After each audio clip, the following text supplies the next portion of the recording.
Guarunari y Colegio de Abogados de Pichincha piden a la Fiscalía que prohíba la salida del país del expresidente Rafael Correa. Haber hipotecado el petróleo a Petrochina, Petrooriental, hasta el 2024, hay serias presunciones de irregularidades. Fuerzas Armadas ecuatorianas robustecen cordón fronterizo. Se enviaron tropas esmeraldas para mejorar la seguridad. Julian Assange recibió cédula ecuatoriana. Les contamos las consideraciones por las que Ecuador le entregó el documento de identidad. Programa de Renovación Energética Nacional en marcha. Les informamos cómo percibe el sector productivo grande y pequeño la reducción de tarifas eléctricas para el 2018. Sector hotelero y de producción de eventos expectante a las nuevas modalidades de contratación. Dicen que dinamizará la generación de empleo. Exministros de Economía y expertos en finanzas se reunieron para proponer cambios en la política económica. En las noticias del mundo, el presidente de Estados Unidos, Donald Trump, aseguró que está dispuesto a hablar con Corea del Norte, y en Francia roban 4 millones de euros en una joyería parisina. Y en los deportes, Delfín cumplió su primer entrenamiento en Uruguay. El propósito es llegar en óptimas condiciones.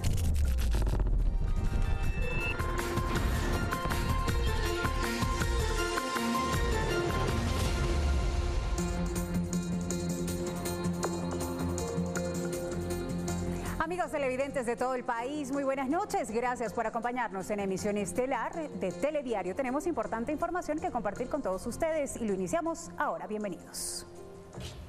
Pese a ser importante y necesaria, la decisión del Gobierno Nacional de reducir las tarifas eléctricas no generaría el impacto esperado en el sector industrial. Por su parte, los artesanos consideran que la medida es una ayuda adicional para su productividad.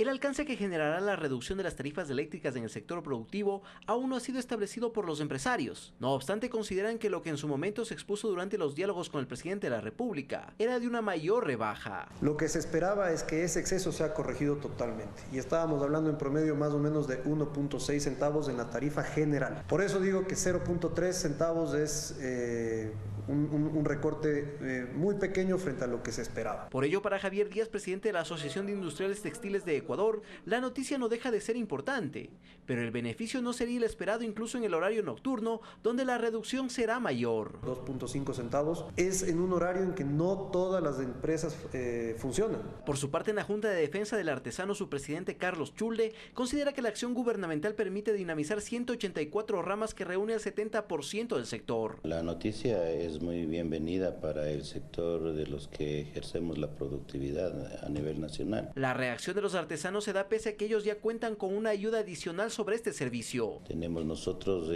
bajo convenio con las empresas eléctricas a nivel nacional un 50% de la tarifa que marcan en la factura. El gobierno de su lado tiene previsto dejar de percibir 40 millones de dólares con esta decisión y 17 millones adicionales con la fijación de una tarifa para el alumbrado público utilizado en las zonas industriales. Alex Llanos, Telediario. Exministros de Economía y expertos en finanzas se unieron para solicitar al presidente Lenín Moreno que tome acciones para un cambio en su política económica. Proponen, entre otras cosas, consolidar un equilibrio de las finanzas públicas, reducir el tamaño del Estado y que la política tributaria y de comercio exterior sean estables. Todos ellos forman el denominado Foro de Economía y Finanzas Públicas. Hicieron la entrega de una carta al presidente Lenín Moreno, a quien le piden tome acciones para cambiar su política económica. No tiene futuro el sistema de pensiones. El Banco Central tiene una estructura de activos lamentablemente de muy baja calidad. Proponen, entre otras cosas, buscar un equilibrio en las finanzas públicas, no castigar al aparato productivo con más impuestos, alejar esquemas proteccionistas bajo un paraguas de praxis ideológica, reducir el tamaño del Estado y no acudir a nuevo endeudamiento. Solamente aquí se le puede ocurrir a alguien dar a través del sistema impositivo la señal, no quiero que invierta. Advierten que la economía ecuatoriana, con un gasto público sin control y con niveles de endeudamiento que según este foro bordean los 60.000 millones de dólares, puede llegar a una situación donde todos los ecuatorianos paguen los platos rotos. Ese dique que contiene a la dolarización está fracturándose. Porque el verdadero cambio en un país se produce y se origina cuando los gobiernos comienzan por reconocer que se deben a sus mandantes. Los integrantes de este foro de Economía y Finanzas Públicas aclararon que no es de su interés que alguno de ellos sea designado para ocupar un cargo público. Su intención es recomendar acciones al gobierno nacional. Es un compromiso patriótico, esto no es un grupo político. La carta remitida al jefe de Estado contiene 11 puntos. Una reunión para conversar sobre ello posiblemente se concrete la próxima semana. Javier Ceballos, Telediario. El banano ecuatoriano gana terreno en el mercado europeo. El año anterior, Suecia incrementó en 34 millones de dólares el volumen de importaciones de la fruta en comparación con el 2016. De esta manera, Ecuador se convierte en el segundo proveedor de banano a la región nórdica, luego de República Dominicana. Ecuador destina el 14% de su producción bananera a Suecia. El año pasado exportamos 319 millones de cajas, este año vamos a estar en el orden de 322, 323 millones, pero con una expectativa mayor, porque el año pasado no se pudieron suscribir los debidos contratos con la Unión Europea, porque recién se había suscrito el acuerdo con la Unión Europea en diciembre. Este año yo creo que las exportaciones a la Unión Europea nos va a permitir poder llegar en mejores condiciones arancelarias que las que llegamos actualmente. El sector hotelero y turístico espera un incremento del 30% en las plazas de empleo con la vigencia de las nuevas formas de contratación. El próximo lunes se publicaría el acuerdo ministerial que legaliza contratos parciales y por horas. En el norte de Quito encontramos a Lucía Males. Hace 4 años dejó su trabajo estable para cuidar a su hija recién nacida. Ahora no consigue uno nuevo. Ha tenido que dedicarse a freelancear, es decir, a trabajar ocasionalmente para eventos. Me he ido de mesera, me he ido a ayudar a repartir la comida y todo lo demás. Aunque es ingeniera en hotelería, tuvo que volverse experta en la confección de arreglos florales para eventos. Ocasionalmente, cuando hay trabajo, es Mercy Serrano, una propietaria de floristería, quien la llama. Porque un evento le dura a usted un día, 2 días, no un mes. Entonces nosotros no podemos contratar a una persona con el sueldo de un mes por 2 días. Ahora tienen expectativas con las nuevas formas de contratación que para el sector turístico y hotelero se proponen. Sí busca tratando de que nos ayudemos de esa forma, tanto para el que busca el empleador como para uno como empleado. También para que nosotros podamos aceptar otros trabajos, porque muchas veces no aceptas este trabajo porque no puedes cumplir, porque no tienes la gente suficiente. En el gremio de hoteleros piensan se podrán incrementar en un 30% las plazas de empleo. Se va a incrementar la cantidad de empleos formales. Esto es importante recalcar, formales que van a haber, porque antes podían haber, pero era la informalidad, y esto va a hacer que se puedan pagar todo lo que dice la ley. Las especificaciones de esta y otras 6 formas de contratación nuevas se publicarán el lunes en un documento o acuerdo del Ministerio del Trabajo. Daniel Montalvo, Telediario. La realización de un examen especial por parte de la Contraloría al manejo de la deuda pública interna y externa ya genera reacción en los mercados financieros internacionales. Expertos sostienen que más allá de los resultados que determinen el informe del organismo de control, a Ecuador le queda como única vía honrar sus compromisos. El mercado financiero externo es tan sensible que ya dio señales ante la ejecución del examen especial de Contraloría al manejo de la deuda pública y a la conformación de una veeduría de acompañamiento a esa acción de control. La caída en el valor de los bonos, es decir, que seguramente provocará un incremento en las tasas de interés que tiene que pagar el gobierno. Para analistas y expertos en el campo económico y financiero, es vital que se transparenten cifras, más aún porque la forma de negociación de deuda en cuanto a plazos e intereses, sumado al carácter de secreto y reservado, compromete, según su visión, la estabilidad de las cuentas fiscales. Una deuda externa a plazos gigantes, a tasas altas, y una deuda interna que le extrajo a un banco central no independiente, a un banco central absolutamente dependiente de los gobiernos de turno. No puede vivir con deuda y sostener el sistema financiero y el sistema de dolarización con deuda. Más allá de los resultados e implicaciones administrativas, civiles e incluso penales que pueda arrojar el informe final del examen al manejo de la deuda, ¿qué camino le queda al país? Nos ajustemos los cinturones a las necesidades de pago de esa deuda. Javier Ceballos, Telediario. El ex candidato presidencial y líder del movimiento Creo, Guillermo Lasso, afirmó que apoya al frente conformado por la Contraloría General del Estado para que se realice una auditoría a la deuda pública del expresidente Rafael Correa y dijo que la veeduría está constituida por ecuatorianos destacados. En ese contexto, añadió que su movimiento político promueve el sí en la consulta popular y referendo. Es una muy buena decisión. Yo la respaldo, y sobre todo porque ha escogido a grandes ecuatorianos. Allá hay gente muy valiosa, con gran experiencia en el tema, que ha militado, sí, en diferentes partidos políticos, pero que hoy unos son independientes y otros tienen la libertad de actuar con absoluta independencia. Me parece que es una muy buena decisión tener a León Roldós Aguilera, tener a Eduardo Valencia, tener a Ramiro Crespo, y otros importantes ecuatorianos. Debemos de ser coherentes. Nosotros propusimos, políticamente hablando, la consulta popular que nos negó el correísmo. Moreno plantea la consulta popular, aunque parcial, obviamente nosotros tenemos que apoyarla por coherencia, lo cual no implica apoyar a Moreno ni a su gobierno ni a Alianza País.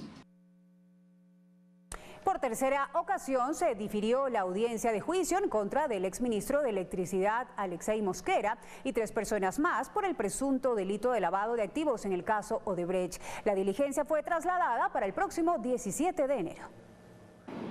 Estaba previsto que se realice a las 14:30 de este miércoles la audiencia preparatoria de juicio en contra del exministro de Electricidad Alexei Mosquera, su padre, su tío y un exfuncionario del municipio de Quito, por el presunto delito de lavado de activos relacionado a la trama de corrupción de Odebrecht en el país. Sin embargo, a última hora fue diferida. Para mí fue una sorpresa. Como usted ve, yo vine preparado, pero me comunica la Secretaría que no han calificado la acusación particular y que por eso se suspende, porque el juez va a calificar la acusación particular. ¿La acusación particular de Procuraduría? La Procuraduría.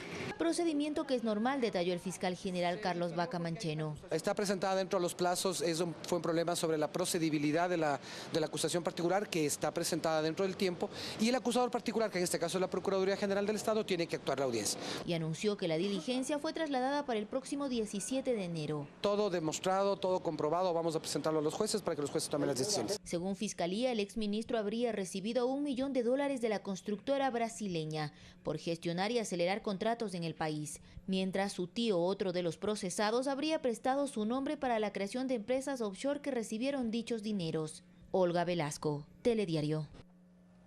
Y a 3 años de prisión fue sentenciado Marcelo E. por el delito de enriquecimiento privado no justificado. Este caso se desprendió de las investigaciones por supuesta corrupción en el Seguro Social, en donde su esposa fue funcionaria. La resolución la tomaron los miembros del Tribunal de Garantías Penales por unanimidad, así lo anunció la jueza ponente Paola Logroño. Esto luego de escuchar el testimonio del procesado mediante videoconferencia, los alegatos finales de las partes y analizar durante 2 horas las pruebas presentadas. Marcelo E., esposo de María Sol L., exfuncionaria del IES y del Ministerio de Industrias, fue sentenciado a 3 años de prisión por enriquecimiento privado no justificado. Deberá pagar una multa de 10 salarios básicos unificados y una reparación integral de $506.000. Monto que, a decir de la fiscal Ruda Moroso, fue el que no se justificó su procedencia y que corresponderían a los años 2015 y 2016. El fallo será apelado, detalló el abogado defensor del procesado. La apelación está prevista en la norma que se lo debe hacer luego de 3 días de que sea notificado por escrito, pero lo que vamos a pedir es inmediatamente, dentro de las 24 horas, la suspensión condicional de la pena.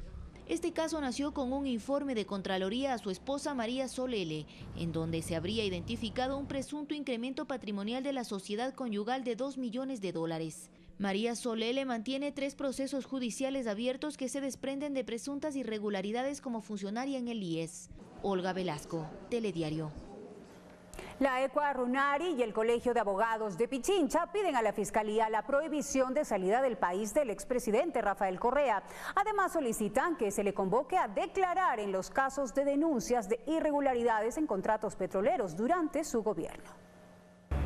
Yacu Pérez Guartambel llegó a la Fiscalía acompañado por varios dirigentes de la Ecuarunari con una denuncia en contra del expresidente Rafael Correa por supuestos actos de corrupción en la contratación de la deuda pública ecuatoriana y la preventa petrolera durante su gobierno. Haber hipotecado el petróleo a Petrochina, Petrooriental, hasta el 2024, hay serias presunciones de irregularidades. Solicitó además a la Fiscalía la prohibición de salida del país del exmandatario. Minutos después, el presidente del Colegio de Abogados de Pichincha, Ramiro García, se pronunció en el mismo sentido y exigió además a la Fiscalía el trámite de una denuncia similar en contra del exmandatario presentada hace varias semanas. Estaremos presentando ante la Fiscalía General del Estado una petición para que se convoque al expresidente Rafael Correa Delgado a rendir su versión sobre el tema que se ha denunciado.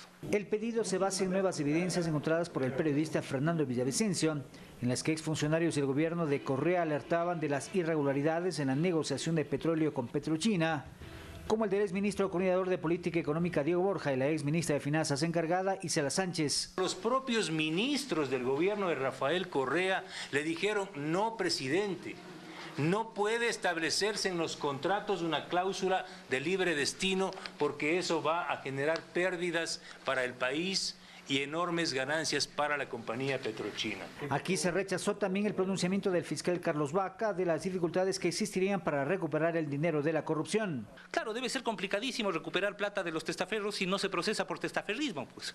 O sea, hasta ahora no existe un solo procesado por testaferrismo. La nueva documentación se entregará en la Fiscalía en las próximas horas. Romer Garzón, Telediario. En la Asamblea persiste la postura de quienes plantean la posibilidad de reestructurar las comisiones legislativas. Les contamos. En la bancada de Integración Nacional, los legisladores que forman parte de esta nueva mayoría parlamentaria apuntan a una reestructuración integral de las 12 comisiones permanentes más la de fiscalización. De que hay que reestructurar absolutamente todo. Pero eso, dice Vicente Tayano del Partido Social Cristiano, requeriría de la intervención del Pleno de la Asamblea, por lo que plantea en cada comisión se haga una evaluación de quienes están al frente de las presidencias. Tal vez revisar ciertas presidencias sería lo adecuado, porque de allí reconformar nuevamente todas las comisiones probablemente lo veo un poco forzado. Internamente la dirección de las comisiones puede cambiarse y para ello es suficiente un cambio de mayoría al interior de cada comisión. En Alianza País, su coordinadora alerta que en efecto hay comisiones cuyas presidencias son objetadas por el resto de integrantes. La que escuché es la Comisión de Educación, ¿no? Que podría ser una de las comisiones en la que los compañeros procuren una mejor organización. Por otro andarivel, anda Carlos Berman, segundo vicepresidente de la Asamblea, quien considera que se debe respetar los tiempos para los cuales fueron elegidas las autoridades de las salas especializadas. Las comisiones fueron electas para los 2 próximos años y hay que respetarlo. Ese es el juego de la democracia. Visión que coincide con quienes forman parte de la autodenominada bancada de la Revolución Ciudadana. Esta es una lógica que no cabe dentro de la legalidad. De ahí que si se cambian o no las presidencias, todo dependerá de la correlación de fuerzas y la dinámica en cada una de las comisiones. Alexis Moncayo, Telediario. Y en un mes estarían listos los 3 informes elaborados por la Comisión Ocasional AMPETRA, encargada de investigar los casos de abusos sexuales a menores en escuelas y colegios. Este proceso ha servido a criterio de la presidenta de la Sala Ocasional en primera instancia para que algunos casos se reabran y en otros para que la justicia opere de forma más ágil y diligente. Se puso en firme una sentencia por parte del sistema judicial en el caso del Principito. La comisión elaborará 3 informes, uno en el que se refleje el seguimiento de los más de 900 casos que han sido investigados. Cada caso tiene un expediente de 300, 400, 500 hojas. Otro en el que se establezcan los parámetros de control político y un informe final en el que se plantean las recomendaciones y proyectos de reformas legales a por lo menos 5 leyes, entre ellas el Código Integral Penal. Tenemos 5 propuestas de reforma a la ley. Ahí sí tenemos que hacer reformas a la ley de educación, sobre todo los instructivos y los decretos. Desde la comisión se propone, por ejemplo, crear un sistema especial de protección de derechos. Es necesario crear un escenario de amplia explicación a la ciudadanía de la importancia y la responsabilidad que tenemos todos los actores. Lo ideal, dicen dicen es que todos los establecimientos educativos del país, tanto públicos como privados, cuenten con los departamentos de consejería estudiantil para que sean las primeras instancias en donde atender este tipo de casos. Alexis Moncayo, Telediario.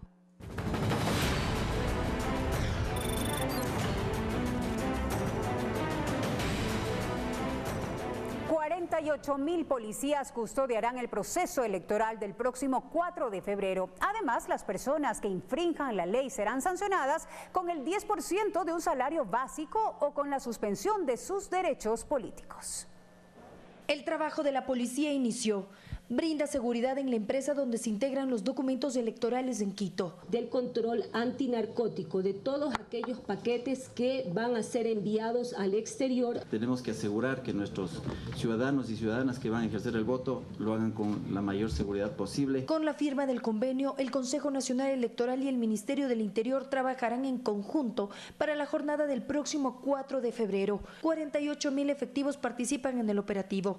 De esta cifra, 35.706 custodian el proceso electoral y 12.561 uniformados estarán a cargo de la seguridad ciudadana. Para brindar esa garantía, esa seguridad. Reafirmamos nuestro compromiso, pueden contar con todo el profesionalismo y el contingente de la policía. El trabajo de la policía se centrará en brindar seguridad a los observadores nacionales e internacionales, a los actores políticos, recintos electorales, a la sede del Consejo Nacional Electoral y a las delegaciones electorales en las 24 provincias. Ese día, la Policía Nacional se encargará de trasladar los sobres con las actas de escrutinio desde los recintos que no permiten la transmisión digital de actas. Las autoridades además informaron que fueron entregadas las 51.218 credenciales de los policías para que puedan ejercer su derecho al voto. Tendrán la facilidad para ejercer este derecho al voto en los recintos electorales en los que estén asignados a cumplir con su trabajo. Valeria Villarroel, Telediario. El Consejo Nacional Electoral determina los lineamientos a seguir para las instituciones que realizarán el exit poll o conteo a boca de urna en la consulta popular y referendo. Valeria Villarroel se encuentra en el lugar para ampliarnos esta información. Valeria, buenas noches. Buenas noches. En análisis están las reformas a los reglamentos de pronósticos electorales y de boca de urna. Entre los cambios que se plantean es que el Consejo Nacional Electoral se reserva las acciones legales que pueda tomar en contra de una empresa que infrinja la ley o que genere caos, como lo ocurrido en la anterior jornada electoral de abril de 2017. Este reglamento debería blindarnos como institución para que todas las empresas que hagan tanto pronósticos electorales, así como en el siguiente punto que habla de las encuestas de voto a boca de urna, tengan la responsabilidad ante la ciudadanía, ante el país, de hacer un estudio realmente técnico y no con consideraciones políticas. Los cambios planteados no fueron aprobados por el Pleno del CNE. Sin embargo, se discutió la responsabilidad de los medios de comunicación al difundir posibles resultados electorales. No es solamente cuestión de las empresas encuestadoras, aquí los medios de comunicación juegan un papel importantísimo, entonces más bien aquí deberíamos pensar, reflexionar sobre qué medida tomamos con los medios de comunicación, si es que ellos firman un pacto ético, si es que realmente se dan cuenta de la importancia que tienen para con el país. Al momento de presentar por parte de las empresas encuestadoras que realizan esa actividad, se deje claramente establecido de que son resultados no oficiales. Los documentos fueron entregados a los departamentos jurídico y de estadísticas del organismo electoral para que incluyan las observaciones que efectuaron los consejeros. Regresamos con más información a estudios. Buenas noches. Buenas noches, Valeria. Gracias por tu completo reporte. Y las organizaciones políticas que promueven el sí en la consulta popular implementan estrategias de difusión de los contenidos de las 7 preguntas. Consideran que el plebiscito no debe utilizarse como termómetro político de medición de fuerzas. Los 36 partidos y movimientos políticos inscritos ante el Consejo Nacional Electoral para defender la tesis del sí en la consulta ponen pie en el acelerador aprovechando los 31 días que contempla el periodo de campaña. Hemos iniciado ya la campaña por la consulta. Jaime Nebot, quien lidera el Partido Social Cristiano, dice que la agrupación promulgará el voto responsable y consciente mediante los mecanismos que fueren necesarios. Para que la gente cuando vote, vote porque le conviene a ellos votar. Jimmy Jairala, quien preside el colectivo Somos Ecuador en Guayas a favor del sí, cree que desde la arena política se debe respetar el espíritu y esencia del plebiscito. No es una cuestión de dos estadistas, de un presidente y un expresidente, es un tema ciudadano. En esencia, 2.700 preguntas planteadas desde la sociedad civil y por más de 700 agrupaciones llegaron a Carondelet como parte del llamado del Ejecutivo. Es por ello que Jairala cree que la consulta es en sí un ejercicio democrático. Por eso es que nosotros somos los protagonistas de esas 7 preguntas.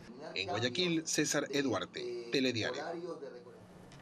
El fundador de Wikileaks, Julian Assange, aparece inscrito en el registro civil de Ecuador. La ley orgánica de movilidad humana señala que es potestad del Estado ecuatoriano entregar este documento. Para este jueves a las 10:30 se tiene prevista una rueda de prensa en la Cancillería para dar a conocer los detalles de este tema.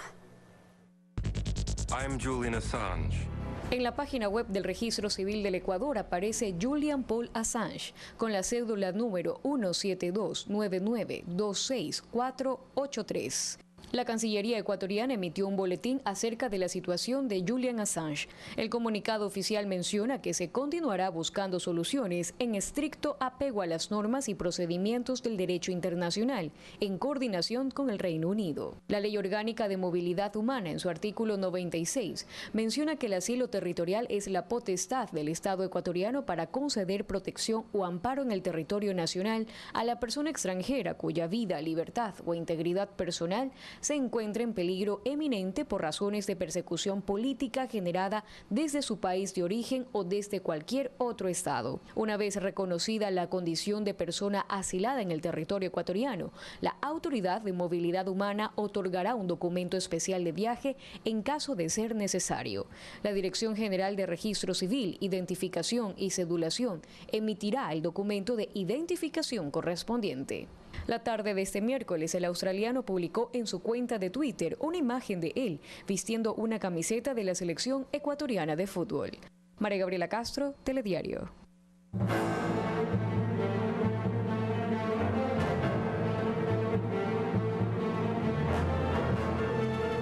El presidente de Colombia, Juan Manuel Santos, ordenó el retiro del equipo que negocia la paz con el Ejército de Liberación Nacional, ELN, tras varios ataques en esta organización registrados durante la madrugada. El grupo terrorista pidió que continúen los diálogos, un proceso que es respaldado por Ecuador.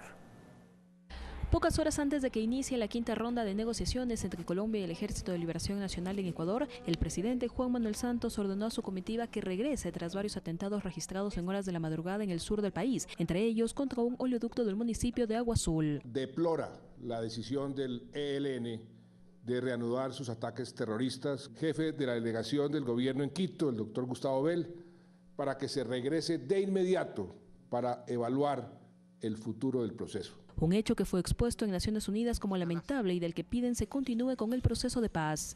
Los próximos meses deben ser la oportunidad de dar la vuelta de esquina, por así decirlo, y establecer un proceso frágil sobre una base más duradera. Desde Quito, alias Pablo Beltrán, jefe negociador del ELN, dijo que la organización armada desea continuar con las conversaciones y apuestan por un nuevo alto el fuego. Pero pese a ellos, no debe alterarse el curso de las conversaciones para lograr una salida política del conflicto. El compromiso de retomar los diálogos también fue respaldado por el gobierno ecuatoriano. En el Ecuador ustedes tienen a un país amigo, nuestro compromiso total con el proceso de paz. Entre los temas que deberán analizarse están los asesinatos a líderes sociales, la expansión del paramilitarismo y de los disidentes de la exguerrilla de las FARC. Fanny Lara, Telediario. Y en atención a la situación que vive Colombia, las Fuerzas Armadas reforzarán las operaciones de control en la frontera norte. A las 5 de la tarde de este miércoles, unidades de la Marina, Ejército y Aviación se trasladaron hasta Esmeraldas. 40 efectivos militares de la Brigada de Fuerzas Especiales número 9 viajaron desde Cotopaxi. Un convoy de 40 militares pertenecientes a la Brigada de Fuerzas Especiales número 9 Patria llegaron hasta el aeropuerto Cotopaxi. Salimos de la frontera norte al cantón Esmeraldas a realizar control de armas, municiones y explosivos por seguridad de toda la ciudadanía. En la sala de embarque se registraron mientras un avión caza de la Fuerza Aérea Ecuatoriana les esperaba en la pista. No tenemos en sí claro que esté sucediendo al otro lado de la frontera. Cada uno de los militares portaba su equipo y armamento. Ya en el avión se les observó listos para viajar rumbo a la frontera norte para reforzar la seguridad. Vamos por un tiempo indeterminado, no tenemos un número de días específicos. Verónica Tipantasi Gómez, Telediario.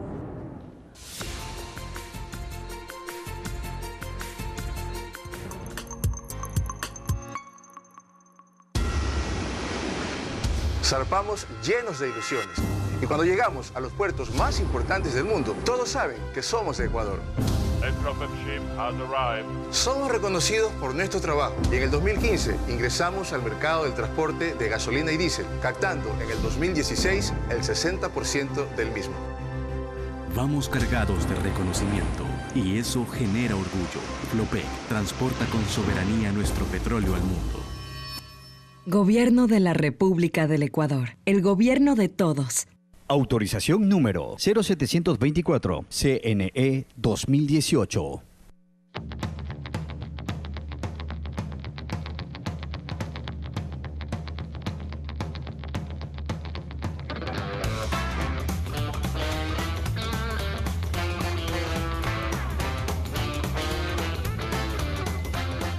Café TV, nueva temporada.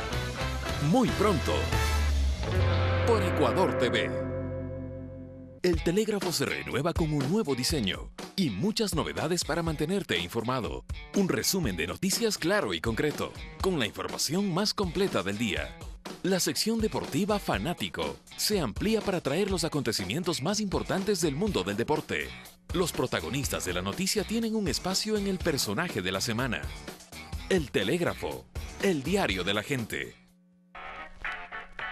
Grandes Maestros presenta a Kino.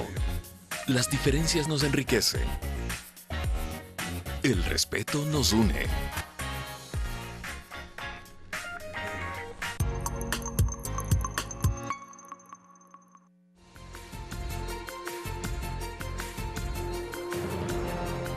Desde que arrancó la campaña de vacunación contra la influenza, las inmunizaciones se distribuyen de manera gratuita en todo el territorio nacional, en centros de salud y a domicilio.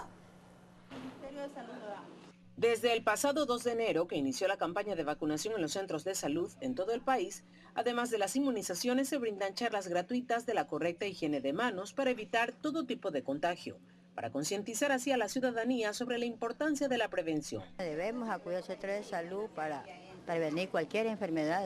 Son cerca de 4 millones de dosis destinadas para la campaña que se extenderá hasta el próximo 30 de marzo, teniendo en cuenta los grupos prioritarios, como niños a partir de los 6 meses hasta un día antes de cumplir los 5 años, mujeres embarazadas, adultos mayores, personas con enfermedades catastróficas y personal de salud.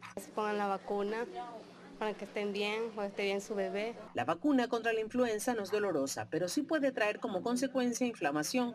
Por ello debe tomar precauciones. Le puede dar fiebre, se les dice que les ponga pañito de agua helada y que si les da fiebre que acudan al médico pediatra para que les dé la medicina indicada. La vacunación también se realiza a domicilio, identificando a personas que están en riesgo de contagio. Una campaña que cada año ha traído mucha mejoría a la población en cuanto al tema de enfermedades respiratorias, porque hemos visto que los casos han disminuido. En Guayaquil, Guadalupe Ayoví, Telediario. Ahora recibimos a Mauricio Heredia, gerente general del Hospital Carlos Andrade Marín, con quien dialogaremos sobre los datos actuales y el manejo de los casos de H1N1 registrados dentro de la red del Instituto Ecuatoriano de Seguridad Social. Muy buenas noches, bienvenido. La semana anterior circulaba en redes sociales rumores acerca del brote de la H1N1 en el país. Se hablaba de personas fallecidas, de falta de medicamentos y de vacunación. ¿Cuál es la versión oficial para tranquilidad de la ciudadanía? Bueno, cuando llega el periodo invernal vienen brotes de cuadros gripales. Estos cuadros gripales pueden ser varios. Uno de ellos, de los más letales que causan más mortalidad, se denomina H1N1. Pero ¿cuál es la diferencia entonces para poder distinguir? El cuadro gripal, ¿sí? El común. El común, infección, se denominan infecciones respiratorias agudas, que van desde puede ser una rinitis, que es un cuadro gripal común, a otras infecciones más serias como neumonía, que son producidas por varios virus. Uno de los virus es el influenza, que puede ser tipo A, B y C. Dentro del tipo A tenemos H1N1, que es la cepa que hay un brote epidemiológico, que significa que normalmente en el año, las semanas epidemiológicas, se denomina así, que son aproximadamente 52, que se mantiene, aparecen casos de H1N1. De pronto hay aumento por la etapa invernal, pero lo más importante de la ciudadanía que tiene que enterarse es que existe un control epidemiológico del Ministerio de Salud Pública de Ecuador y la Red Integral de Salud como IES, que le tenemos. Existe la vacunación preventiva, también existen los medicamentos para poder enfrentar esta crisis. Lo monitorizamos. Determinamos que existe el brote, hacemos mesas técnicas de trabajo y determinamos. Por eso es que sabemos que aproximadamente en las semanas epidemiológicas de la 49 hasta la 52 ha habido un brote epidemiológico, el mismo que determina que es H1N1 de la cepa del 2009. No existen hasta el momento muertos por este tipo. Pero para claridad de la ciudadanía, ¿cuáles son los síntomas? ¿Cómo podemos diferenciar de una gripe común? ¿Cuándo debemos nosotros ya acudir a un centro de salud? Los cuadros gripales normales, que son catarro, dolor de garganta, son normales. Cansancio, dolor de cabeza. Exactamente, los cuadros gripales, que se recuperan, que son momentáneos, de 3 a 4 días, o se recupera con descanso. Pero cuando hay fiebre de 38 grados centígrados o en menos de 7 grados se ha ido empeorando el cuadro, tenemos que acudir al médico. Entonces, ojo con la fiebre. Así es, la fiebre y el médico, y acudir donde el médico. El médico revisará signos de alarma para saber si esa infección respiratoria aguda, que usualmente son virus, es grave. Lo revisa, si es grave, lo envía a hospitales de tercer nivel, como el Hospital Carlos Andrade Marín, en donde recibimos a esos pacientes y iniciamos tratamiento. Entonces, qué importante hacer un llamado a la ciudadanía para no automedicarse. No hay que alarmarse, no automedicarse, lavarse las manos, ¿sí? Vamos precisamente a ese punto. ¿Cuáles serían los puntos de contagio? ¿Cómo podemos prevenir? Claro, primero, por favor, si usted estornuda o está junto a una persona que tiene una sospecha de una enfermedad gripal, pues esa persona que está con la enfermedad tiene que evitar estornudar, utilizar pañuelos. Si no tiene pañuelos, por favor, utilice el ángulo de su codo, lávese las manos constantemente, no escupa, por favor. Por un apretón de manos puede darse un contagio. Claro que sí, tiene que lavarse las manos. El acercamiento a la persona de contagio tiene que lavarse las manos, ¿sí? Por favor, no escupan en la calle, utilicen una funda si estás enfermo y cojan y cierran y boten en el sitio que corresponde. Y si hay fiebre o hay síntomas respiratorios, de insuficiencia respiratoria, de falta de aire, acudan a los dispensarios médicos. Los dispensarios médicos verán los doctores. Vamos primero entonces por ahí, ¿no? Un dispensario médico y el doctor determinará la gravedad o la normalidad del resfriado. Las infecciones respiratorias agudas pueden ser la mayoría, el 90% son leves y se recuperan en un periodo de 6 días, 3 a 6 días. ¿Cuáles son los grupos más vulnerables? Los niños, las embarazadas, los ancianos. ¿Y desde qué edad hasta qué edad se puede vacunar? Perfecto. Los estados vulnerables de las personas son niños, mujeres embarazadas, personas, adultos mayores y las enfermedades, los pacientes con enfermedades catastróficas, los pacientes con enfermedades crónicas, diabéticos, por ejemplo. ¿Sí? Ellos son los que están expuestos. Por eso la vacunación es importante en ese grupo. Aquellos niños menores de 5 años, desde los 6 meses de edad, mujeres embarazadas. No tengan miedo a la vacunación, mujeres embarazadas, en cualquier tiempo de su embarazo. Los adultos mayores, aquellos pacientes que tienen una enfermedad crónica, cáncer, diabetes, tienen que vacunarse. Por eso se implementaron ya programas de vacunación para pacientes y para el personal de salud expuesto. ¿Y hay suficientes vacunas? Absolutamente, así como el tratamiento en los hospitales. Importantes recomendaciones. Agradecemos muchísimo su presencia esta noche en Telediario Estelar. Nosotros nos vamos hacia una breve pausa comercial. Regresamos enseguida con más noticias.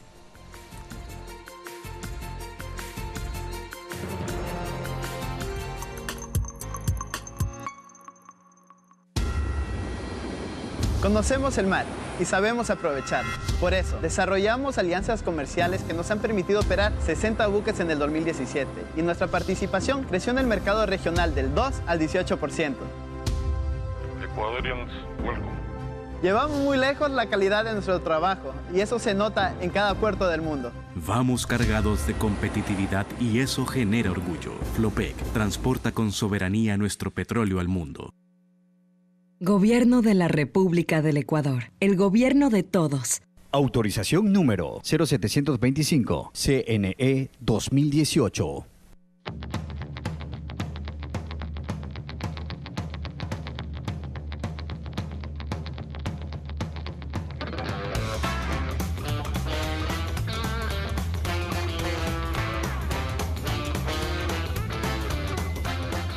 Café TV, nueva temporada. Muy pronto. Por Ecuador TV.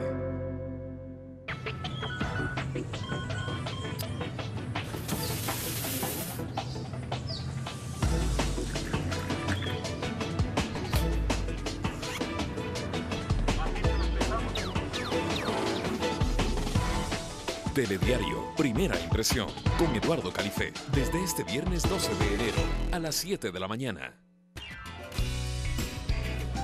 Los instrumentos,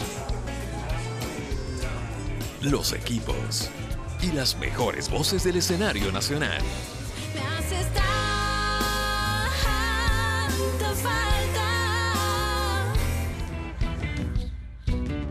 Están listos para Autores en Vivo. Todos los jueves 22 horas.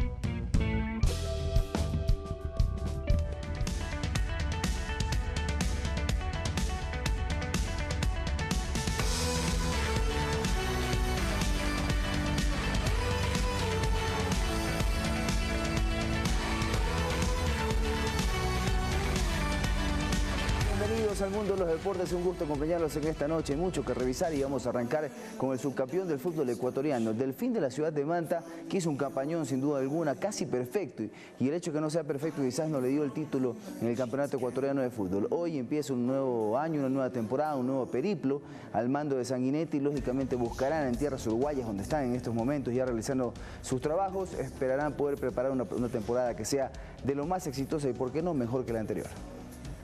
Delfín Sporting Club ha proseguido con los trabajos de pretemporada ahora en Uruguay, los mismos que comenzó el domingo anterior, en territorio manabita. La idea del cuerpo técnico es que los futbolistas vayan teniendo roce internacional, en todo sentido. Los jugadores saben que el buen camino deportivo depende de un gran trabajo físico. Sirve para que el grupo se conozca, para de repente tener los entrenamientos más duros del año. Y es una base que después evidentemente durante el año se va a sostener, pero es algo muy importante. El refuerzo uruguayo Rodrigo Cabrera, que llegó hace pocos días para ser parte de la pretemporada del elenco manabita, manifestó la importancia de estos trabajos físicos y futbolísticos. El jugador es consciente de que ganarse un puesto en el rol titular será muy complicado. La verdad que me habían avisado que había un grupo muy sano, muy bueno, muy profesional, y en el correr de estos días lo he estado comprobando. Dentro del plan de trabajos que tiene el cuerpo técnico y la dirigencia del Delfín Sporting Club en territorio uruguayo, están los partidos amistosos que sostendrá el elenco manabita contra varios elencos del país charrúa, entre ellos el Peñarol. Seguimos revisando información que tiene que ver con la Federación Ecuatoriana de Fútbol, porque el candidato a tomar las riendas de la Selección Ecuatoriana de Fútbol ya está en cuestionamiento, ya está en análisis. Lo ha dicho Carlos Villasís, su presidente, en una entrevista muy profunda en la cual dijo que buscaban un entrenador que tenga la suficiente personalidad para manejar un camerino de selección, que siempre será complicado. Hay algunos nombres y dice que en marzo ya debemos tener el técnico de la Selección Ecuatoriana porque se vienen las fechas FIFA. Es una realidad, esto lo hacía para Radio Caravana, y donde explicaba esta situación, que buscan ese perfil de técnico, un técnico que tenga la posibilidad de saber manejar un camerino, como lo decíamos. Han salido 4 nombres en carpeta de los más importantes, hay 20 carpetas en la mesa como para analizar, y los nombres son los siguientes, los más importantes que destacó al menos el presidente de la Federación: Ricardo Lavolpe, Daniel Pasarela, Gerardo el Tata Martino y Víctor Vucetich. 4 de las 20 carpetas que se encuentran en análisis, la verdad ninguno de esos 4 creo que pueda llegar, y la verdad solo uno me agrada, Gerardo el Tata Martino. Los otros 3, la verdad, en lo personal no me agradan en lo absoluto. Veremos qué es lo que sucede si Martino llega a ser un real candidato para la Selección Ecuatoriana de Fútbol. Seguimos revisando información, vamos a ver lo que ha sucedido en la 5ª etapa del Rally Dakar. Hubieron algunos accidentes, les cuento. El español, piloto español Nani, tuvo una particularidad, problema. Nani Roma que sufrió un problema de un accidente que lo dejó, pues lógicamente, fuera de la carrera del Dakar, e incluso hubo algunos accidentes más que vamos a destacar. Por ejemplo, Andrés Vilas-Boas, el técnico en su momento de la selección portuguesa, del Porto, del Chelsea, también participa de estas competencias. Tras el retiro del piloto ecuatoriano Sebastián Guayasamín, apenas en la segunda etapa del Rally Dakar 2018, se han producido otros imprevistos en la carrera de automóviles más complicada del mundo tuerca. Llega este miércoles. El piloto español Joan Nani Roma se retiró de la competencia tras ser víctima de un grave accidente durante los metros finales de la tercera etapa. La máquina volcó y dio varias vueltas a gran velocidad por las dunas del desierto peruano, lo que le provocó un traumatismo cráneoencefálico y cervical que no reviste ninguna situación médica grave.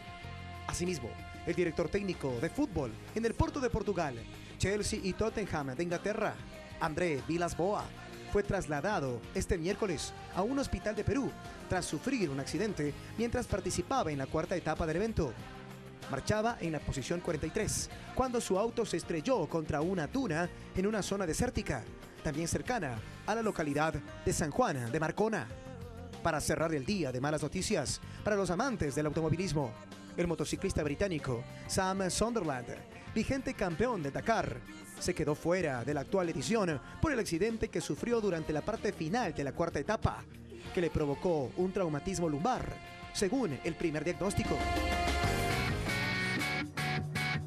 Sigamos revisando información con respecto al Dakar, porque hubo algunas novedades, como bien lo indicaba Diego en la nota. En esta etapa 5, Peter Hansel estiró la diferencia en autos.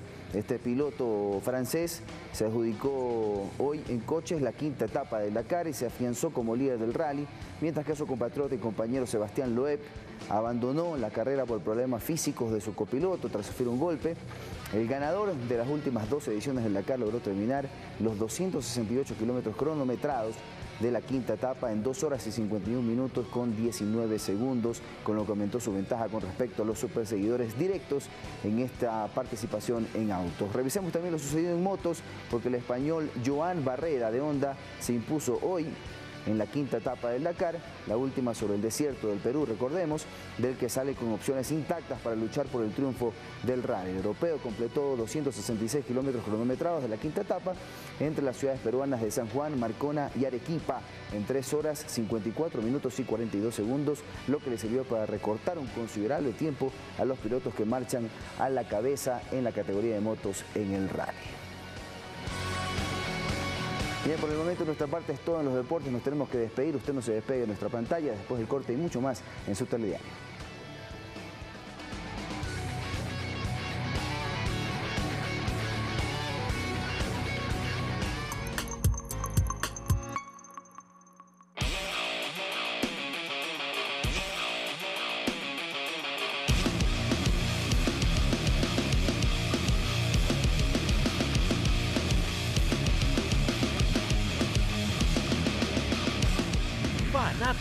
Estreno, lunes 15 de enero, de lunes a viernes 22 horas y domingo 20 horas. Pública FM, de lunes a viernes 10 horas y domingo 9 horas.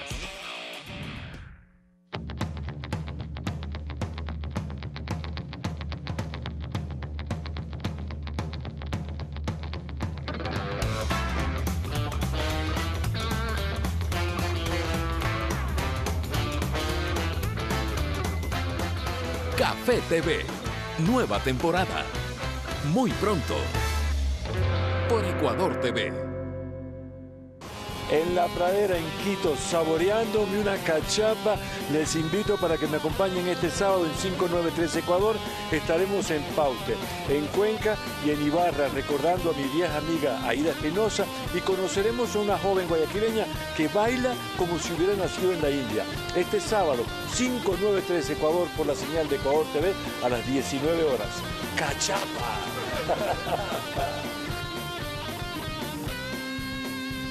Conoce los acontecimientos mundiales. Savitri Mato trabaja en las minas de carbón. Ella es solo una adolescente. El trabajo es ilegal, peligroso y destruye su salud. Las crecientes temperaturas del océano están acabando con los arrecifes y con ellos también con los peces. Las Fuerzas Armadas desean atraer a la juventud porque necesitan soldados, una profesión peligrosa que pocos desean realizar. El mundo está lleno de historias que merecen ser contadas. Informe Mundial, lunes 22 horas.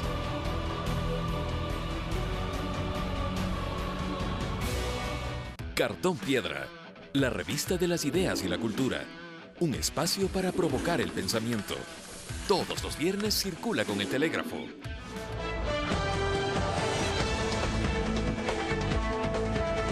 Revisamos información del mundo. En México, el presidente Enrique Peña Nieto juramentó a varios nuevos ministros y anunció cambios en su gabinete, entre ellos su secretario de Estado, Miguel Ángel Osorio, quien presentó su renuncia.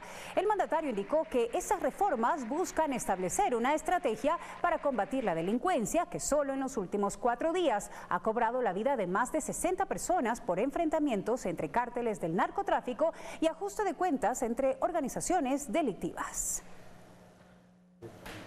Más noticias. Y luego de la bomba meteorológica que golpeó a Estados Unidos, las actividades de a poco vuelven a la normalidad. Nuestra compañera Mariuxi Mosquera nos presenta un informe desde Howard Beach, Nueva York, donde la bahía se encuentra aún totalmente congelada. Después de la tormenta viene la calma, pero en Nueva York, después de la tormenta, vienen las labores de limpieza y otras complicaciones. Pese a que la ciudad, después de la bomba meteorológica registrada el pasado jueves, de a poco retoma sus actividades, las calles cubiertas de hielo recuerda a los neoyorquinos una de las peores tempestades en los últimos 20 años. Me encuentro en la zona costera de Nueva York, específicamente en Howard Beach, en donde a mis espaldas está la bahía, que como ustedes pueden observar está completamente congelada y sus embarcaciones estancadas por las bajas temperaturas. Todo el tema de las maletas. Mientras tanto, el aeropuerto continúa atestado de pasajeros de todas las nacionalidades, cuyos vuelos fueron retrasados o cancelados por el frío y que obligó al aeropuerto John F. Kennedy a cerrar sus operaciones. Este es el caso de la ecuatoriana Joana Cedeño, quien tiene más de una semana sin poder regresar a su país. Vine por 20 días y me tocó coger la nevada acá. Pensé regresar, pero todo esto se ha complicado. Tenía que viajar en sí el día 28 y estoy aquí, no he podido viajar. ¿No tiene fecha de regreso? Por ahora no. Las aerolíneas se encuentran en modo de recuperación, reactivando vuelos cancelados y reuniendo a los pasajeros con sus equipajes. Mientras los pasajeros esperan la buena noticia de que pueden regresar a su país de origen, las frías temperaturas en Nueva York continúan. Desde Nueva York, informó para Telediario, Mariuxi Mosquera.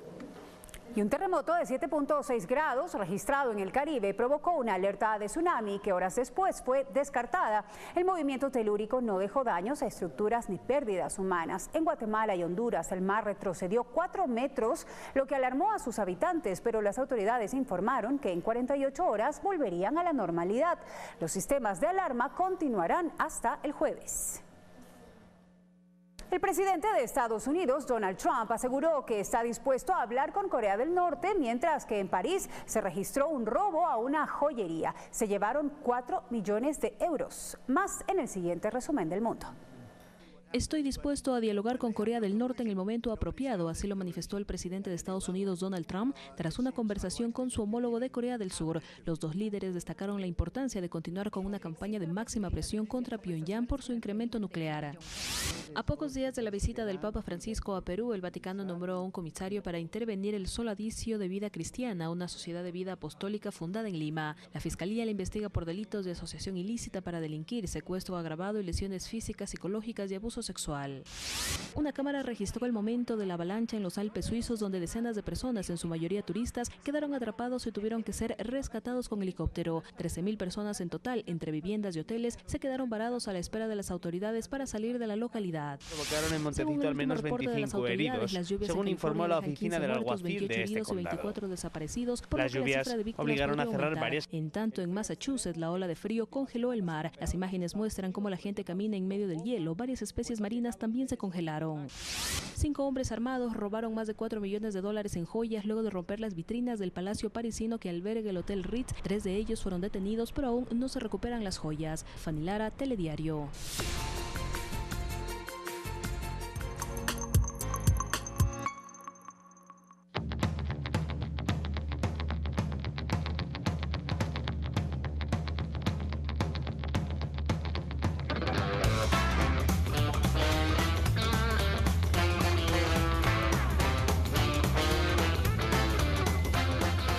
Café TV, nueva temporada. Muy pronto, por Ecuador TV. Hoy a las 23 horas los esperamos con la mejor información deportiva, como siempre aquí en el equipo. Barcelona sigue trabajando en los Estados Unidos, mientras que a Emelec se le suma Delfín en tierras uruguayas en esta etapa de pretemporada. Aparte, se dieron a conocer los posibles nombres para director técnico de la Tricolor, que se dará en el mes de marzo, ya la confirmación de esto. Todos los detalles a las 23 horas en el equipo. Los esperamos.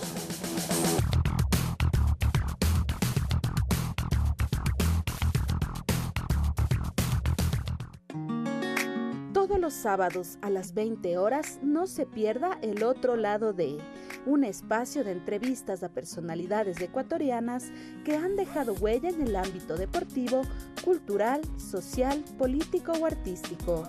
Marco Antonio Bravo descubre el otro lado de estos ecuatorianos que han sobresalido en diferentes ámbitos y por qué han llegado tan lejos. No se pierda El Otro Lado de, todos los sábados, 20 horas por Ecuador TV. Séptimo día. Los temas coyunturales y las tendencias sociales son tratados de una manera profunda, recogiendo los testimonios de diferentes actores de la sociedad, como jóvenes universitarios, adultos mayores y colectivos culturales. Circula todos los domingos con El Telégrafo.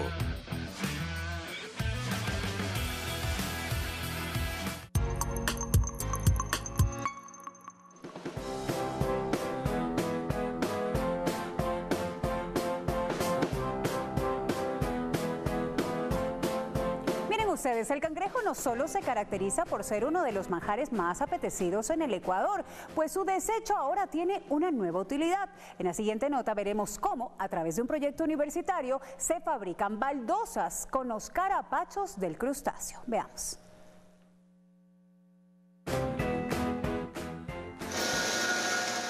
La fabricación de baldosas con carapachos de cangrejo fue una propuesta ecuatoriana que en China se posicionó como innovadora. Docentes y estudiantes de la Facultad de Ingeniería Industrial de la Universidad de Guayaquil le apostaron a esta ambiciosa propuesta. Sabiendo que en Naranjal hay bastantes desechos de cangrejos con los cuales nosotros podemos participar junto a la comunidad. Ya usamos un horno para que esto coja dureza y brillo. La idea surgió en diciembre de 2015 y se ha trabajado con el cangrejo rojo, ya que posee elementos básicos para la construcción como carbonato de calcio y quitina, tomando en cuenta que solo en Guayaquil, en una noche, se desechan cerca de 1.500 carapachos útiles para construir baldosas y otros elementos decorativos como mesones. Ahí hacer pruebas para que la baldosa cumpla con las normativas INEN actuales del Ecuador. Al momento está cumpliendo con estas normativas y al momento se encuentra en un proceso de patente. Con este proyecto se participó por una copa internacional en un centro tecnológico de Beijing, donde se interesaron por la innovación, tomando en cuenta que China tiene fama por la calidad de sus cerámicas. Les interesó darle ese plus medioambiental, ese plus de utilizar materiales orgánicos. Nos dieron un premio de poder incubar el proyecto en un año en las instalaciones de lo que se conoce como el Silicon Valley de China. El objetivo es producir de forma industrial, ya que al momento las baldosas únicamente se elaboran en los laboratorios de la Universidad de Guayaquil. Guadalupe Ayoví, Telediario. Y con esta noticia innovadora nos despedimos. Gracias por haberse informado con nosotros. Les recordamos que mañana empiezan las noticias a partir de las 6 en punto de la mañana. Los esperamos, que tengan todos muy buenas noches. Hasta mañana.